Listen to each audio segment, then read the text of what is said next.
2027 നടക്കുന്ന സെൻസസിന്റെ ബ്രാൻഡ് അംബാസിഡറായി നിയമിതനായ വ്യക്തി സുദർശൻ പട്നായിക്.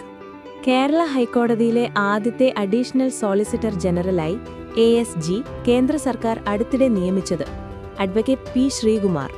ഭിന്നശേഷിക്കാരുടെ വോട്ടവകാശം ഉറപ്പാക്കുന്നതിനായി കേരളത്തിൽ ആദ്യമായി കോട്ടയം ജില്ലയിലെ പാലായിൽ ആരംഭിച്ച പ്രത്യേക ബോധവൽക്കരണ ക്യാമ്പയിൻ സമ്മതി.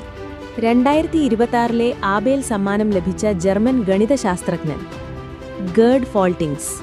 വർഷങ്ങൾക്ക് ശേഷം ജം സ്റ്റാർട്ട് അപ്രോച്ച് എന്ന സംരക്ഷണ പദ്ധതിയിലൂടെ ഗ്രേറ്റ് ഇന്ത്യൻ ബസ്റ്റാർഡ് കുഞ്ഞ് ജനിച്ച സംസ്ഥാനം ഗുജറാത്ത്. രാജസ്ഥാന്റെ സംസ്ഥാന പക്ഷി great Indian bastard. 2026 Japan grand prix കിരീടം നേടിയ താരം കിമി ആന്റനെല്ലി. ലിയോ മാർപ്പാപ്പ സന്ദർശിക്കുന്ന ആദ്യ യൂറോപ്യൻ രാജ്യമേത്? മൊണാക്കോ. ഭരണാധികാരി ആൽബർട്ട് രണ്ടാമൻ.